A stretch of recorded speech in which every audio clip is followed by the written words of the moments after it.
kasing tigas na, sabi nga may kantang pusong bato. Di ba? Dahil sa'yo, ako hindi makakain, di rin makatulog, buhat ng iyong limutin. Kung ako'y muling iibig, sana di maging katulad mo. Tulad mong parang pusong bato. Di ba? Ganon. Tulad mong parang wala kang pakialam. Kasi hindi mo pinakikinggan. Kailangan nating mabago ang ating puso. But we are not the one who gonna change our heart. It's God who can change our heart. O ang Diyos ang kayang bumago ng iyong puso. 3 taong ka nagre-resolution every January, wala pa rin nangyayari. Papayat ako. Hindi ka pumapayat. Never! Hindi mo nagagawa. Isa nagpa-promise pa nga tayo, hindi natin natutupad. So you cannot change yourself. You cannot change your heart. Sabi ng Ezekiel, I will change your heart. Babaguhin ko ang matigas mong puso. Ang gusto talaga ng Panginoon, hindi pera. Hindi gusto ng Diyos ang oras. Ang Diyos may hawak ng oras. Sabi nga ng Biblia, kaya ko mabilisin ng oras. Ano sabi ng Diyos? Ang aking bubuan ay nasa kalangitan. At ang aking tungtungan ay nasa lupa. Lahat ng bagay ay galing sa akin. Wala siyang kailangan sa iyo. Maliban sa iyong puso.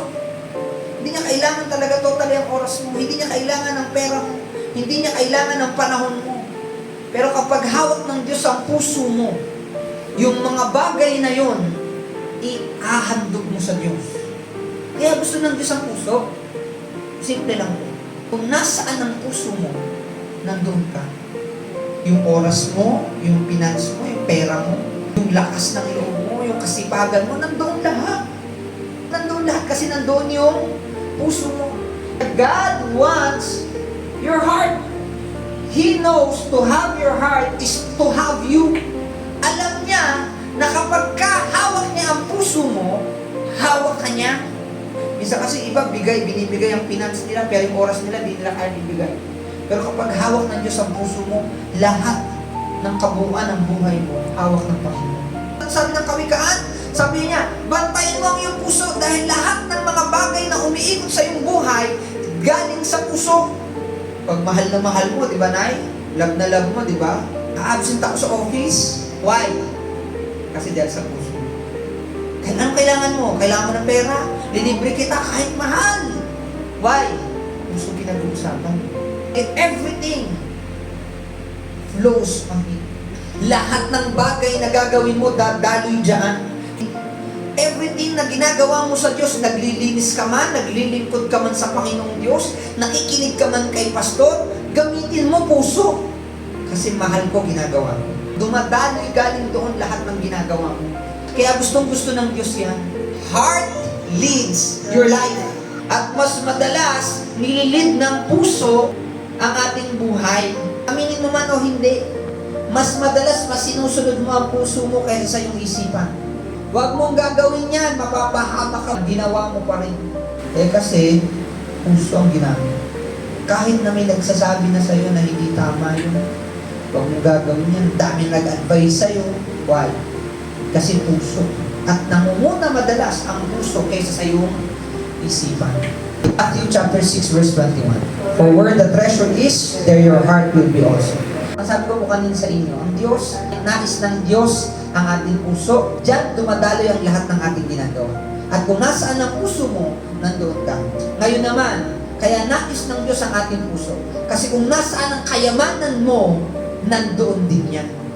Ang tanong, ano bang kayamanan natin? Si Lord ba kayamanan natin? O iba yung kayamanan natin? Kasi pag iba kayamanan natin, kaya natin ipagpalit ang Diyos sa kayamanang galing sa puso mo. Kaya mong ipagpalit ang Diyos kung hindi siya ang kayamanan mo. Kasi ang sabi ng Biblia, kung nasaan ang kayamanan mo, nandun ang puso mo. Kaya kung ito kayamanan ko, di kita kayamanan, mas uunahin ko yung kayamanan ko. Pero kung ang Diyos ang kayamanan mo, kahit ano pang ihain sa'yo ng kaaway, pipiliin mo pa rin ang Diyos. Mabuti ang sinasabi ng mabuting tao, sapagkat puno ng kabutihan ng kanyang puso. Masama ang sinasabi ng masamang tao, sapagkat puno ng kasamaan ng kanyang puso. Ibig sabihin, kung ano nasa puso mo, yan nilalabas mo. Kaya you have to double check your heart. I-check mo ang puso mo lagi. Bantayan mo ang puso mo. Sabi doon, ang puso ang nagtutulak sa ating buhay at nagtuturo sa ating buhay. Ngunit ang puso din, kung nasaan ang puso, nandun din ang ating kayamanan. Kaya mas piliin natin na ang Diyos ang maging kayamanan natin. Ikatlo, our heart leads us to our distraction. Ang puso ay maaaring magdala sa atin sa kapahamakan. Hindi lahat ng nasa puso natin kailangan natin sundin. Hindi ganon. Alam niyo po kung bakit mataas ang utak kaysa sa puso? Para kahit na papaano gamitin mo. Kahit minsan lang. Minsan ba? Mindset. Your heart can lead to distraction. Kaya may nagtuturo sa'yo, may nag-a-advise sa'yo. Pumili ka ng taong tama ang magtamang nag-a-advise. Hindi lahat ng nasa puso mo kailangan mong sundin. Ikalawa, kailangan mong pumili ng tamang tao at tamang bagay na dapat mong sundin. Kasi may mga taong ang dala-dala sa'yo, distraction, pagkasira lang. So your heart can lead you to destruction. Kaya mag-iingat ka.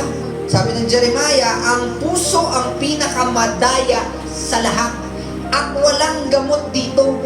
Pinakamadaya sa lahat. Di ba sa love life? Ano sabihin nila? Kasi mahal ko to eh. Kasi mahal ko din to eh. Dalawa?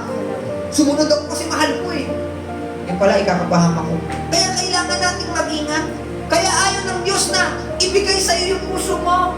Bakit? Kasi pag ikaw may hawak ng puso mo, mapapahama ka lang.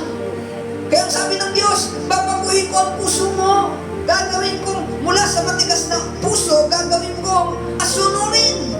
Kaya ikaw, maging masunurin ka sa mga pastor. Kinig po tayo.